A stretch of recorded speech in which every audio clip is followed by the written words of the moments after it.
성도 여러분, 오늘 우리가 읽은 말씀은 역대기입니다. 역대기.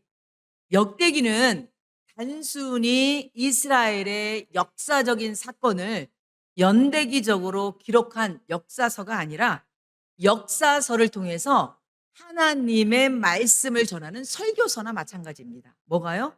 역대기가요.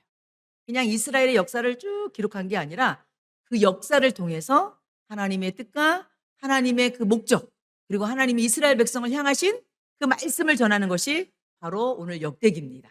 그런데 그래서 이 역대기의 대상은 당시에 누구였냐면 바로 70년 만에 바벨론 포로에서 돌아온 이스라엘 백성이었어요. 그들을 위해서 역대기가 기록됐거든요. 그래서 그 청취자들, 바로 역대기를 읽고 있는 그 백성들은 바로 역사적인 거울을 통해서 현재 그들의 공동체가 어떻게 신앙생활을 해야 되며 어떻게 믿음을 회복시키는지, 이것에 대한 하신 말씀이 오늘 또 역대기 말씀입니다.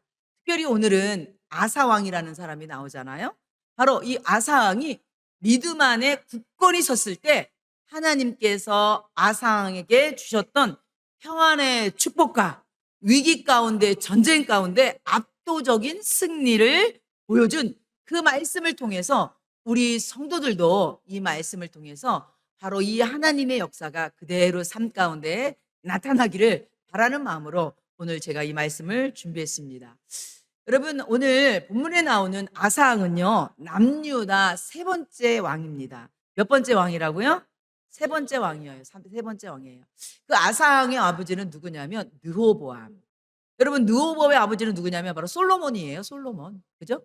솔로몬의 아버지는 또 누구예요? 다윗이죠. 다윗, 솔로몬, 그다음에 르호보암, 그다음에 지금 아사왕의 아버지가 누구냐면 아비야라고도 하는데 아비얌이라고도 부르고 아비야라고도 하거든요. 그런데 이 아사왕은요, 바로 할아버지 르호보암, 그리고 아버지 아비야 시대부터 이어져 내려왔던 바로 우상 숭배를 바로 아사왕이 왕이 되자 척결을 합니다. 그리고 첫 번째 종교 개혁자가 됩니다. 누가요? 아사왕이. 그래서 오늘 역대하 14장 3절 5절 보면 바로 아사왕이 왕이 돼서 한 일이 나옵니다. 제가 읽어보겠습니다. 이방 제단과 산당을 없애고 주상을 깨뜨리며 아세라상을 찍고 유다 사람에게 명하여 그 조상들의 하나님 여호와를 찾게 하며 그의 율법과 명령을 행하게 하고 또 유다 모든 성읍에서 산당과 태양생을 없애매, 이렇게 되어 있습니다. 바로 아사왕은 첫 번째 왕이 돼서 한 일이 뭐냐면 백성들의 신앙을 무너뜨리고 있는 모든 우상 숭배의 근거를 다 근절시켜 버렸어요. 그래서 이방 제단, 산당을 없애고 주상들을 깨뜨리고 아세라상을 찍고 그리고 또 태양상을 없애고 이런 일을 함으로 인해서 바로 백성들의 신앙이 올바로 세워질 수 있도록 바로 그 역할을 감당한 사람이 아사왕입니다. 그것뿐만 아니라 두 번째 보니까 바로 백성들로 하여금 여호와를 찾게 만들고 말씀대로 살아갈 수 있도록 말씀을 가르치고 율법대로 행할 수 있도록 바로 말씀으로 바로 세웠던 일을 아사왕이 바로 했던 것입니다. 바로 여러분, 이 아사왕이 이렇게 한 것뿐만 아니라 그 아사왕이 종교 개혁에 대한 그 결단이 얼마나 철저했는지 우리 오늘 대표적인 구절이 나오는데요. 그게 열왕기상 15장 13절입니다.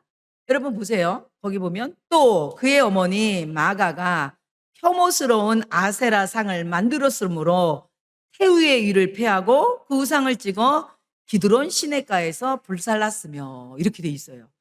여러분, 사람 관계에서 가장 끊기 어려운 게 뭐냐면 인간관계거든요. 특별히 여러분 혈연 관계거든요. 그런데 지금 아사왕은요, 여기 보면 마가, 어머니 마가라고 돼 있잖아요. 여기 어머니로 돼 있지만 실제로는 조모입니다. 조모, 할머니를 얘기하는 거거든요. 할머니가 아세라싱을 만들고 그걸 섬기니까 단호하게 어떻게 했어요? 태우의 자리를 패버렸어요. 여러분, 이건 뭐냐면 이 아사왕이 그냥 형식적인 개혁을 일으킨 것이 아니라 자기 희생적 개혁으로 가장 건드리기 쉽지 않는 그런 가족까지도 건들면서 그가 개혁을 단행했던 것입니다. 그러니까 이 아사왕이 얼마나 결단력 있게 바로 개혁을 했는지를 우리가 이 말씀을 통해서 알 수가 있죠. 이렇게 아사왕은요, 백성들의 잘못된 신앙을 바로 세우는 것뿐만 아니라 자신의 가족 중에도 바로 잘못된 것을 척결했어요. 뿐만 아니라 더 나아가서 자신의 믿음의 삶 또한 하나님 중심의 삶으로 온전히 섰습니다. 그렇습니다. 성도 여러분, 종교 개혁이라는 것은요, 다시 말해서 개혁이라는 것은요, 바로 사회와 세상을 변화시키는 것도 개혁이지만 좁게는요, 먼저 나를 개혁시키고 나를 변화시키는 것이, 여러분, 종교개혁 시작이 바로 나부터예요. 사실은 여러분 한 사람 한 사람부터 시작되므로 개혁은 일어나는 거예요. 여러분이 한 사람이 개혁됨으로 가정이 개혁이 되고 교회가 개혁이 되고 사회가 개혁되는 것입니다. 여러분, 이 바로 아사왕은 바로 본인 스스로도 바로 본인의 신앙을 변화시켰습니다. 그래서 그의 신앙은 어떤 신앙이었냐면 바로 여러분이 한 번 정도 들어보는 라틴어로 코람데오의 신앙이었습니다. 코람데오는 무슨 말이냐면요, 바로 하나님 앞에서라는 라틴어예요.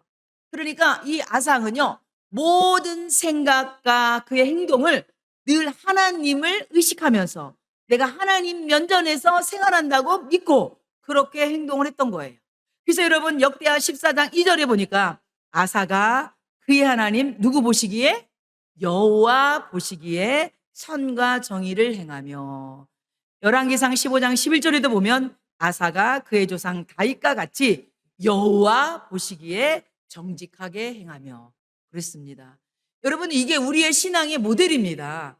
여러분의 신앙의 모델은요, 사람에게 보이기 위한 신앙이 아니라 누구 보기에요? 하나님 보시기에. 바로 늘 하나님 앞에서의 신앙이 돼야 돼요. 그래서 하나님이 지금 내가 말하는 이 언어를 듣고 계시고, 내가 지금 하나님 앞에 하는 이 행동을 보고 계시고, 내가 드리는 이 예배 가운데 하나님이 보고 계시고, 이런 하나님 앞에서의 신앙을 회복하시는 우리 성도들 되시기 바랍니다. 여러분, 이런 코람데오의 신앙생활을 살았던 사람 중에 한 사람이 누구냐면 또 종교개혁자 깔뱅입니다. 여러분이 한 번 정도 들어봤을 거예요. 이 사람들 평생 모토가 뭐였냐면 코람데오의 신앙이었어요. 그래서 모든 순간, 모든 삶의 영역에서 늘 하나님 앞에서 살아갔습니다.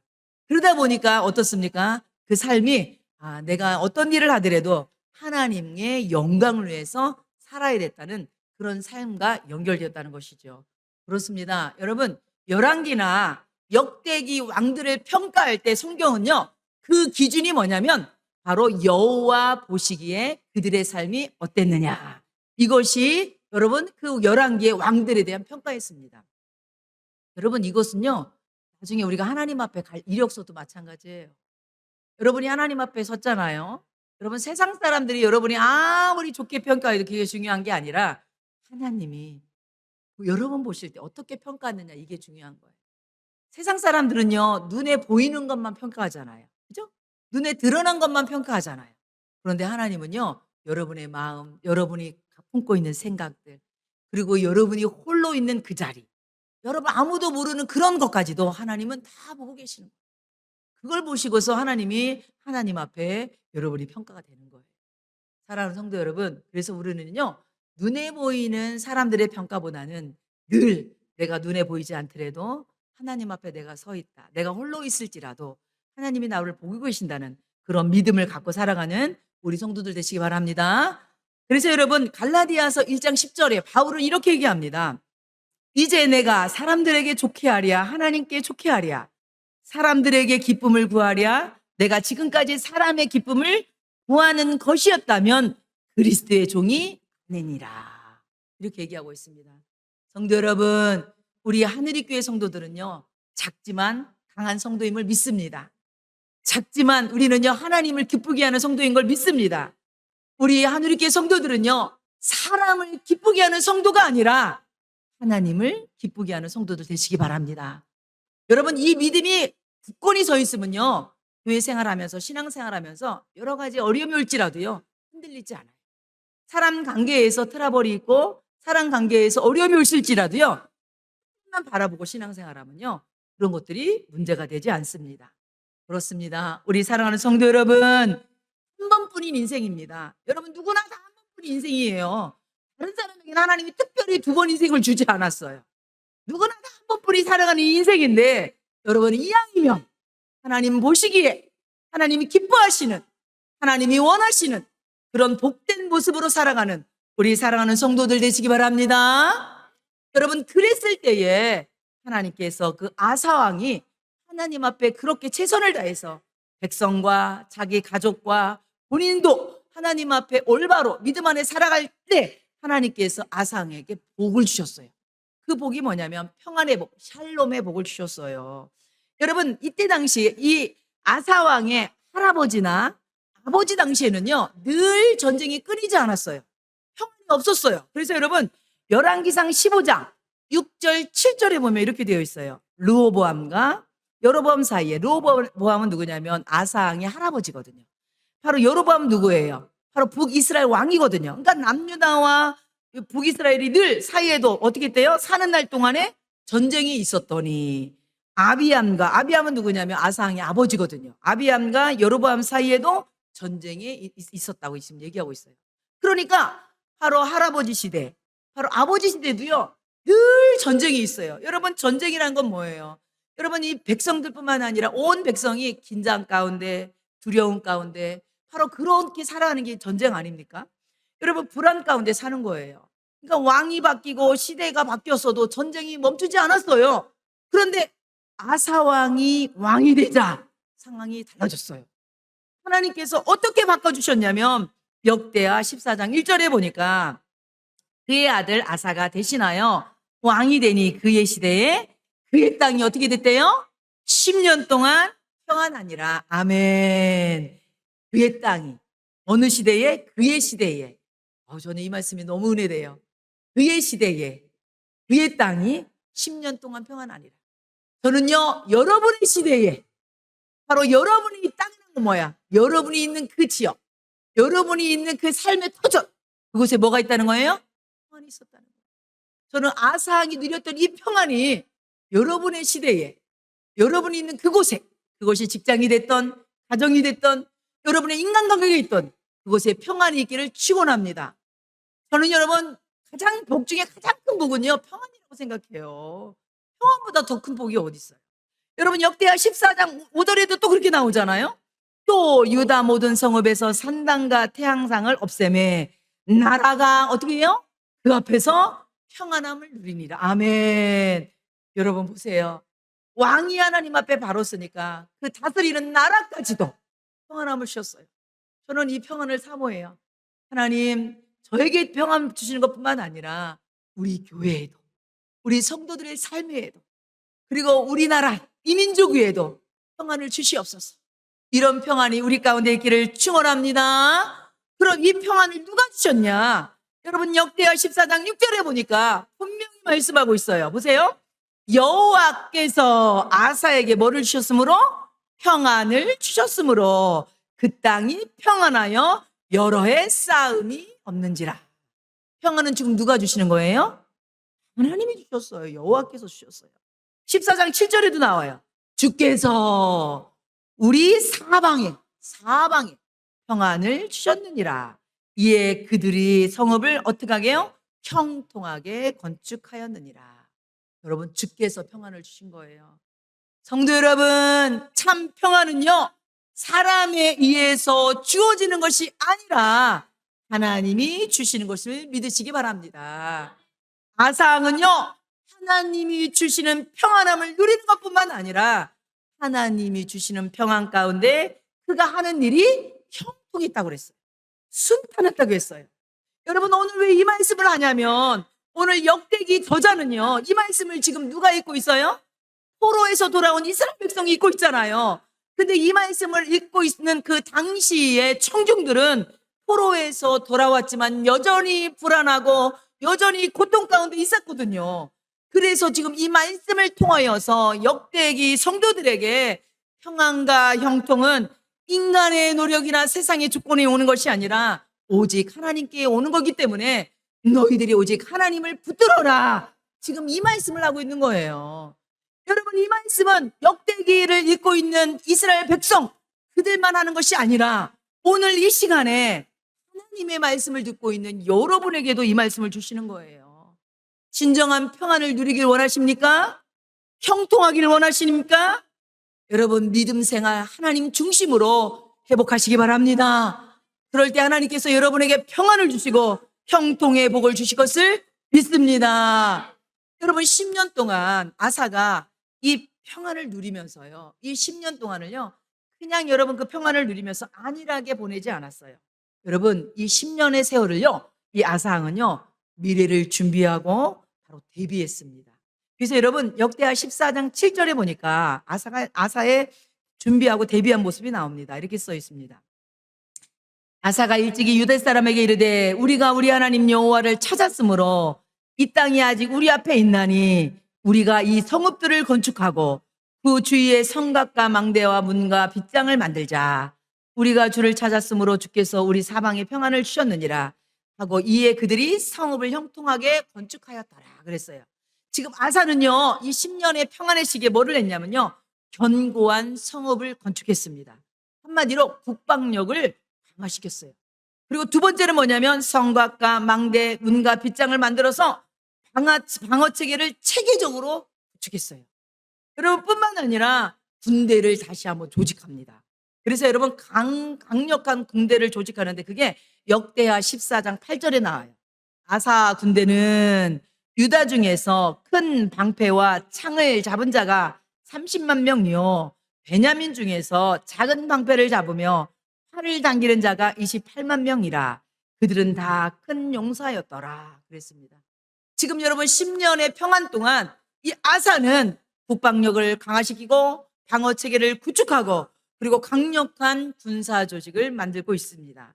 여러분 이것은 후에 나중에 이제 우리가 말씀 보겠지만 구스 에디오피아에서 100만 대군이 쳐들어왔을 때 바로 그들을 격퇴시킬 수 있는 현실적인 기반이 됩니다. 여러분 아사왕이 지금 오늘 이 훌륭한 것이 여러분 이렇게 바로 나름대로의 미래를 준비하고 대비하는 것뿐만 아니라 바로 아까 말씀드렸던 것처럼 아사는요 신앙적으로 깨어 있었다는 것입니다. 늘 아사는요 여호와를 찾는 신앙이었어요. 누구를 찾았다고요? 여호와 하나님을 찾는 신앙이었어요. 여러분 보통 사람들은요 힘들고 어려울 때 하나님을 찾아요. 사실 평안할 때는요 하나님을 찾고 싶지 않습니다. 근데 지금 아상은요 이 평안할 때에 지금 하나님을 찾고 있는 거예요. 사람이 평안하잖아요. 그러면요 아니라고 태만함에 빠져요. 제가 어제 저녁에 전화를 한 통 받았어요. 어떤 남성분이 이제 전화를 하셨는데 우리 여기 지나가다가 우리 교회 전화를 보고 전화를 하신 거예요. 그러면서 이분이 하는 말은 그러더라고요. 본인이 어렸을 때의 교회를 다녔대.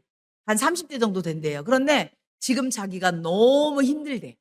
너무 힘든 상황인데 여기 지나가다가 교회가 눈에 띄어서 전화를 한 거라고. 제가 그걸 보면서 아 그렇구나. 자기가 주일학교 때 교회 다니고 하나님을 떠나 사는 거예요. 평안할 때는 하나님을 안 찾다가 정말 어떤 상황 어떤 사연인지 모르겠지만 너무 힘든 상황이 되니까 지금 누구를 찾는 거예요? 보통 사람들이 그래요. 보통 이것이 사람의 마음이거든요. 힘들 때는 아니 좋을 때는 하나님 안 찾아. 왜 하나님 안 찾아도 잘 나가니까. 근데 자기가 너무 막바지에 가라니까 지나가다 교회 간판을 보고 전화를 한 거예요. 제가 지금 너무 힘들어서 전화를 했다고 이렇게 얘기를 하더라고요. 그렇습니다. 그런데 우리 여러분 그것도 잘한 거예요. 힘들 때도 하나님을 찾아야 되지만 더 중요한 건 뭐냐면 평안할 때도 늘 하나님을 찾는 우리 성도들 되시기 바랍니다. 여러분 아사는요 이렇게 평안할 때 하나님을 찾는다는 것은요 단순히 그냥 이렇게 그냥 단순한 형식적으로 찾는다는 게 아니에요. 여기에서 히브리 다라시는요 열심으로 뜨거움으로 집요하게 하나님을 찾았다는 얘기예요. 그래서 여러분 역대하 14장 16장까지 보면요 하나님을 찾는다는 단어가요 8번이나 나와요. 여러분 이게 뭐냐면 아사가요 그만큼 하나님 중심으로 살았다는 거예요. 14장 4절 말씀 볼까요? 유대 사람에게 명하여 그 조상들이 하나님 누구를 찾으며 여호와를 찾게 하며 14장 7절에도요 아사가 일찍이 유다 사람에게 이르되 우리가 우리 하나님 여호와를 어떻게 해요? 찾았으므로 우리가 이 성읍들을 건축하다. 그리고 그 주위에 성곽과 망대와 문과 빗장을 만들자. 그리고 우리가 주를 찾았으므로 이렇게 돼 있죠. 바로 여러분 대표적으로 이렇게 아사는요 본인이 평안할 때도 바로 하나님을 찾았다는 거죠. 그런데 여러분 이게 왜 중요한지 아세요? 이게 왜 중요하냐면 여러분 이렇게 평안할 때에 하나님을 찾는 이 신앙이요. 정말로 예상치 못한 큰 위기가 왔을 때 그 신앙의 빛을 발하기 때문입니다. 여러분 이게 뭐 한마디로 이게 뭐야? 미리미리 대비하는 신앙. 미리미리 준비하는 신앙이 이렇게 중요한 거예요. 평안할 때 그래서 여러분이 더 기도의 자리 사모하셔야 돼요. 아멘. 아이고 우리 이제 이정래 성도님 아멘 그 소리 아이고 감사합니다. 여러분 2010년 8월 5일 칠레 북부 사막 지역에요. 거기는 어떤 곳이냐면 금과 구리를 캐는 산호세 강산이었어요. 강산이 있는데 이 강산이요 붕괴되면서 지하 700m 있는 사람들이요 그 깜깜한 암흑 속에서 33명이 져버렸어요. 그 강산이 무너지면서. 여러분 그때 강산이 무너지면서 여러분 그 땅속에 묻혀 있으니까 주위는요 완전한 암흑이었고요. 산소가 부족했고요. 식량이 부족한 아주 절망적인 상황이었어요. 그런데 여러분 놀랍게도요. 이들이요. 그 땅속에 며칠 동안 있었냐면 69일 동안. 69일 동안 기적적으로 거기 있으면서 여러분 여러분 살아나는 기적이 있었어요. 여러분 나중에 집에 가셔서 한번 찾아보세요. 아주 그게 기사로도 남아 있습니다. 그런데 이들이요 강산이 무너지면서 땅속에 700m 있는 땅속에 갇혀 있는데요. 17일 동안은요 그들을 위해서 구조를 했는데 그들의 생사조차도 알 길이 없었어요. 왜 그러냐면 강산이 무너졌으니까 그거를 다 캐내면서 거기 연락을 해야 되잖아요. 근데 여러분 그쪽하고 연결되기가 17일 동안 이 사람 33명이 죽었는지 살았는지도 몰랐던 거예요. 그런데 여러분 17일 되던 8월 22일 날 구조팀이요. 뚫는 탐사 구멍을 통해서 바로 밑에 있는 그 광부들이 살아있다는 메모를 접수하게 됩니다. 그런데 여러분 당시에 그 지하에 피난 장소가 항상 이런 데는 강산은 이렇게 무너질 위험이 있잖아요. 그래서 여기에는요 항상 예비 식량이 있대요. 그런데 당시에 예비 식량이 48일치, 그러니까 이틀치밖에 48시간 이틀치밖에 없었던 거예요. 이틀치밖에 그 식량이 없었는데 그러니까 여러분 33명이 이틀치 식량을 17일 동안 먹는 건데 다른 사람들이 다 생각할 때 이거는 죽었다 이렇게 생각할 수밖에 없었죠. 그런데 여러분 이들이 그 2, 3일치의 식량을 가지고 17일 동안을 버텼는데 어떻게 했냐면 이들이요 이틀 동안에요 참치 2숟가락을 이틀 동안에 2숟가락을 먹고 그다음에 우유 반 모금씩 먹고 쿠키 반 조각을 먹으면서 이틀에 그걸 먹으면서 이들이 연명하면서 극한 상황을 버틴 거예요. 이틀 동안. 그리고 이틀에 한 번씩 참치 2수저, 그다음에 우유 한 모금, 그리고 비스켓 반 조각 이렇게 먹으면서. 그리고 뿐만 아니라 33명이 거기서 리더를 세우고요. 매일 교대로 역할을 정하면서 분담을 하고요. 그 속에 있었지만 이들이요. 나름대로의 정해진 생활 리듬과 규율을 지키면서 혼란과 공포를 막았고요. 체력을 아끼면서 패닉에 빠지는 것을 방지했어요. 그리고 당시 이 사람들은요. 대부분의 그때 믿음의 사람들이었어요. 그래 갖고요. 이 사람들이요. 시간을 정해 놓고 매일 하나님 앞에 기도하며 격려하고 위로했어요. 이들이 69일 만에 살아났을 때 이들을 인터뷰하면서 이들 34명이 여러분 69일 동안 이틀치의 식량을 가지고서 17일 버텼잖아요. 거기에 살았을 그렇게 기적을 일으킨 비결이 뭐냐면 바로 그 비결에 대해서 평소에 이들이요. 고립을 바로 평소에 이런 일이 일어날 수 있잖아요. 이런 상황을 대비해서 평소에 안전과 생존에 대한 훈련을 받았다는 거예요. 그러니까 평소에 미리미리 이런 것들을 대비해서 준비했다는 거예요. 이것이 바로 효과를 발휘했다는 것이죠. 여러분 그렇습니다. 대비라는 것이 준비라는 것이 이렇게 중요해요. 여러분 그렇지 않으면 당황해서 서로 아비규환이 돼서 식량은 없죠. 내가 안 먹으면 난 죽잖아요. 아마 난리가 났을 거예요. 그런데 이 사람들은요. 평소에 있던 규칙대로 행했다는 거죠. 여러분 그래서 데살로니가전서 5장 3절에 보면 그들이 평안하다 안전하다 할 그때에 임신한 여자에게 해산의 고통이 이른과 같이 멸망이 갑자기 그들에게 이르리니 결코 피하지 못하리라. 여러분 이게 무슨 말씀이냐면 안전하다 평안하다 할 때에 어려움이 해산하는 여자 고통이 오는 것처럼 그렇게 올 수 있다는 거예요. 그러니까 성도는 평안한 시기에 그냥 회의에 빠지고 안일함에 빠지는 것이 아니라 늘 깨어서 기도하며 말씀 중심으로 살아가라는 그 말씀인 것입니다. 사랑하는 성도 여러분, 우리는 하나님이 주신 평안할 때에 감사하면서 기뻐하면서 기도하면서 말씀대로 살아가는 복된 성도들 되시기 바랍니다. 여러분, 오늘 이 아사왕도 10년 동안 평안을 누렸지만 예기치 못한 힘든 상황을 맞닥뜨리게 되었어요. 오늘 그게 역대하 14장 9절 말씀이에요. 보니까 부스 사람 세라가 그들을 치려하여 군사 100만 명과 병거 300대를 거느리고 마라세 이름에, 그렇습니다. 전쟁이 없던 이 땅에 지금 구스는 애굽의 남쪽 지역에 있는 에티오피아 사람들이거든요. 그 세라가요 군대 100만 명을 데리고 왔어요. 지금 여러분 아사에게는요 58만밖에 없거든요. 바로 53만밖에 없었거든요. 그러니까 여러분 아사 군대보다 배가 많아요. 그 군대를 되누리고, 더군다나 병거 300대라는 것은요 당시의 최신 무기야. 그런데 지금 아사가 갖고 있는 무기는 뭐예요? 활, 창, 찰, 그다음에 이거밖에 이게 전부였던 거예요. 그러니 여러분 이거는요 그냥 현실적으로 싸움하면요 그냥 100점 100패야. 여러분 이런 예고 없이 찾아오는 어려운 가운데 아사왕이요 나름대로 준비했지만 얼마나 두려웠겠습니까? 사랑하는 성도 여러분, 우리에게 이렇게 갑자기 닥치는 어려움은요 우리에게 두려움을 주고요, 바로 이 두려움은요 우리가 믿음이 있다고 하지만 우리의 믿음을 무력화시킬 수 있고요, 우리에게 저항할 힘을 잃어버리게 만드는 것이 이런 두려움입니다. 그렇지만 성도 여러분 기억하시기 바랍니다.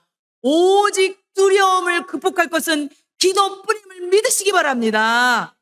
여러분 그래서 미국 속담에 보면 두려움이 기도를 거치면 용기가 된다, 이런 말이 있습니다. 여러분 그래서 다윗도 두려울 때에 시편 3편 6절에 보면 천만인이 나를 내어싸 진친다 하여도 나는 두려워하지 아니하리라. 시편 27편 1절에 보면 여호와는 나의 빛이요 나의 구원이시니 내가 누구를 두려워하시오.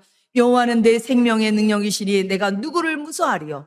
두려운 가운데서도 바로 다윗은 하나님을 붙들었다는 것입니다.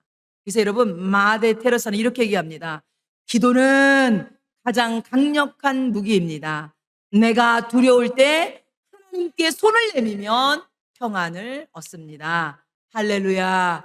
그렇습니다. 지금 아사왕에게 지금 구스는요 압도적인 적의 숫자와 신무기를 가지고 쳐들어왔지만 바로 이런 두려움 가운데 불안 가운데 아사왕은요 여러분 그 무기를 가지고 싸운 게 아니라 어떻게 했어요? 하나님 앞에 부르셨어요. 여러분 이 아사왕의 기도가 굉장히 유명합니다. 여러분도요 이 말씀을 써갖고요 여러분 시시때때로 이 말씀 가지고 그대로 기도하시기 바랍니다. 아사의 기도를 제가 읽어보겠습니다. 14장 11절입니다. 아사가 그의 하나님 여호와께 부르짖어 이르되 여호와여 힘이 강한 자와 약한 자 사이에는 주밖에 도울 리가 없사오니. 지금 힘이 강한 자가 누구예요? 그수죠. 약한 자는 누구예요? 본인인 거죠. 우리 하나님 여호와여 우리를 도우소서. 우리가 주를 의지하오며 주의 이름을 의탁하옵고 이 많은 무리를 치러 왔나이다. 여호와여 주는 우리 하나님이시오니 원하건대 사람이 주를 이기지 못하게 하옵소서 하였더니 아멘. 아사가요 이렇게 하나님 앞에 간절히 기도했다는 거죠. 여러분 하늘에 속한 사람이라는 책에 보면 그 책에 보면 중국의 가정교회 이야기가 나와요. 특별히 중국 지하교회 지도자였던 윈 형제 이야기가 나오거든요. 여러분 윈 형제는요 가난한 농촌에서 태어났어요. 부친이요 폐암으로 죽게 된 거예요. 그런데 이 성도들이 지하교회, 중국은 여러분 알겠지만 맘대로 들어놓고 신앙생활 할 수 없으니까 지하교회 성도들이 이 폐암에 걸려 죽게 된 아버지를 위해서 간절히 기도했는데 하나님이 기적적으로 살려주신 거예요. 그래서 이 윈 형제들 온 가족이 다 예수님을 믿게 된 거예요. 그래서 이 윈 형제는요 자신들이 가난하고 교육을 받지도 못하고 그리고 또 정부 앞에서 약한 존재였음에도 불구하고요 하나님의 복음을 위해서 헌신하게 됩니다. 그래서 지하교회의 지도자로서 복음을 멋지게 전하는 사람으로 쓰임받게 되거든요. 그리고 여러분 그 중국에 다니면서 복음을 전하는 사람으로 쓰임 받으면서 이분이 이렇게 얘기를 합니다. 그 책 내용 보면 이렇게 되어 있습니다. 세상을 변화시키는 것은 위대한 사람들이 아니라 위대하신 하나님 손에 붙들린 약한 사람들이다. 너무 멋지지 않습니까? 여러분, 세상을 변화시키는 것은요, 위대한 사람들이 아니래요. 여러분, 사람이 위대해봤자 얼마나 위대하겠어요? 바로 위대하신 하나님 손에 붙들린 약한 사람들이다. 멋지지 않습니까? 여러분, 위인 형제들이 본인들도 바로 교육받지도 못하고 가난하고 그리고 정부에 걸려박혀 약했지만 이 하나님을 의지함으로 멋지게 중국 전역에 복음을 전하면서 이 놀라운 고백을 했던 것입니다. 성도 여러분, 우리는 약하지만 위대하신 하나님 앞에 붙들릴 때 우리는 결코 약하지 않음을 믿으시기 바랍니다. 여러분, 그리고 노만 빈센트 필 박사는 이렇게 얘기합니다. 문제를 붙잡은 당신의 손을 하나님 손 안에 넣으십시오. 그리하면 당신의 문제가 하나님 문제가 될 것입니다. 이게 무슨 말이냐면 여러분의 문제가 있을 때 하나님 앞에 기도하면 더 이상 그것은 내 문제로 끝나지 않고 하나님 문제가 돼서 하나님이 개입함으로 하나님께서 도와주신다는 것입니다. 아멘. 여러분, 이런 거예요. 여러분, 저도 자녀를 키우고 있지만 우리 자녀들이 어려움이 있어서 엄마에게 엄마 나 이런 어려움이 있어 이렇게 얘기하면요, 그 얘기를 들은 부모가요, 그래? 그럼 네가 해결해 이렇게 하지 않는다는 거예요. 자녀를 위해서 그 문제를 해결해 주기 위해서 부모도 애를 쓰는 것처럼 하나님 앞에 우리가 어려움을 가지고 기도하면요, 우리 하나님께서 그 문제를 바로 우리의 문제로만 치부하지 않으시고 하나님의 문제로 여기시고 하나님이 해결해 준다는 것입니다. 사랑하는 성도 여러분, 그래서 우리는 늘 깨어서 기도하는 성도들 되시기 바랍니다. 그래서 여러분이 잘 아는 미국의 링컨 대통령은요, 남북 전쟁을 치를 때마다 두려움이 그를 엄습할 때마다 그는요, 시편 34편 4절을 붙들고 기도했습니다. 내가 여호와께 간구하매 내게 응답하시고 내 모든 두려움에서 나를 건지셨도다. 할렐루야. 그렇습니다. 여러분, 오늘 11절 말씀에 주여라는 단어가요 7번이나 나옵니다. 여러분, 7번 나온다는 건 뭐냐면 이건 완전수거든요. 이건 뭐냐면 온전히 아사가 하나님을 의지했다는 것입니다. 성도 여러분, 여러분이 주여하고 주님을 부를 때 하나님께서 여러분을 구원해 주시고 여러분을 해결해 주시고 여러분의 문제를 해결해 주시고 여러분을 회복시켜 줄 걸 믿습니다. 결론입니다. 그랬을 때 어떤 역사가 나타났냐? 역대하 14장 12절 보니까 여호와께서 구스 사람들을 아사와 유다 사람들 앞에서 치시니 구스 사람들이 도망하는지라. 아멘. 여러분, 여기 보니까 여러분, 여호와께서 구스 사람을 쳤다고 되어 있죠. 그죠? 그러니까 여러분, 이 승리의 원인은요, 아사가 싸움을 잘해서 이긴 것이 아니라 누가 개입한 싸움이에요? 그렇죠. 하나님이 개입한 싸움이에요. 여러분, 우리가 기도할 때 하나님이 여러분의 삶 가운데 개입하심을 믿으시기 바랍니다. 여러분이 기도할 때 100만 대궁 같은 문제가 있을지라도 우리 앞에 100만 대궁처럼 여러분을 두렵게 만들고 여러분이 힘들게 만든 그런 문제가 있을지라도 하나님이 개입하시면 그 문제는 더 이상 문제되지 않음을 믿으시기 바랍니다. 여러분이 이랬을 때 아사에게 3가지의 놀라운 풍성한 복이 임합니다. 첫 번째는 전쟁에서 승리합니다. 14장 13절입니다. 아사와 그와 함께한 백성이 구스 사람을 추격하여 그랄까지 이르매 이에 구스 사람들이 엎드러지고 살아나는 자가 없었으니 이는 여호와 앞에서와 그의 군대 앞에서 패망하였습니다. 아멘. 첫 번째는 하나님이 승리의 놀라운 축복을 주셨고요. 두 번째는요, 바로 하나님께서 주변 사람들이 바로 이 아사 왕을 두렵게 만들었다고 했어요. 14장 14절 보세요. 여호와께서 그날 사면 모든 성읍 사람을 백성을 어떻게 돼요? 두렵게 하시니. 여러분, 더 이상 아사를 공격하지 못하도록 그들에게 두려움을 줬다는 겁니다. 세 번째는요, 전리품을 통해서 아사 왕 남유다에 필요한 물질적인 풍요를 공급해 줬다는 거예요. 13절 볼까요? 이는 여호와 앞에서 그의 군대 앞에서 패망하였음이라 노략한 물건이 매우 많았더라. 14절에도 보니까 많은 물건을 노략하고 15절에도 보니까 양과 낙타를 많이 이끌고 예루살렘으로 돌아왔다고 그랬어요. 여러분, 당시에 전쟁을 하는 목적이 여러 가지가 있지만 여러분, 특별히 전리품 때문에도 전쟁을 합니다. 여러분, 전리품은 뭐냐면 여러분, 이게 물질적인 풍요거든요. 하나님께서 아사에게 이 세 가지 복을 주셨어요. 첫 번째, 승리의 복을 주시고, 주변 사람들이 이제 이스라엘 이 남유다를 두렵게 만들고, 세 번째는 이스라엘 백성에 필요한 물질적인 풍요를 주셨다는 겁니다. 저는요, 말씀대로 살아가는 우리 하늘교회 성도들에게 이 세 가지의 복이 임하기를 축원합니다. 하나님이 단순한 승리만 주신 것이 아니라 여러분을 세워주시고, 그리고 여러분의 필요를 채워줄 걸 믿습니다. 그러므로 늘 평안할 때나 위기 때나 기도하는 우리 복된 하늘교회 성도 되기를 축원합니다.